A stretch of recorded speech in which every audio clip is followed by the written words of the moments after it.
জয় মা, সকলকে স্বাগত জানাই আলোর দিশারি অনুষ্ঠানে।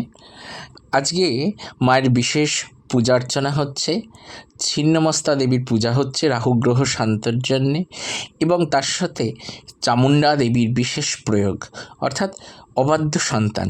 যখন সন্তান বাবা মায়ের কথা শোনে না, বৎসঙ্গে পড়ে যায়, বাড়ির লোকেদের সাথে দুর্ব্যবহার করে, কারোর বশে থাকে না, সে নিজে কি করছে নিজেই বোঝে না, তখন এই দেবীর প্রয়োগ করা হয়, অর্থাৎ অবাধ্য সন্তান বশীকরণের জন্যে, যেন বাধ্য হয় বাবা মায়ের, যেন সে সঠিকভাবে সঠিক পথে চলতে পারে।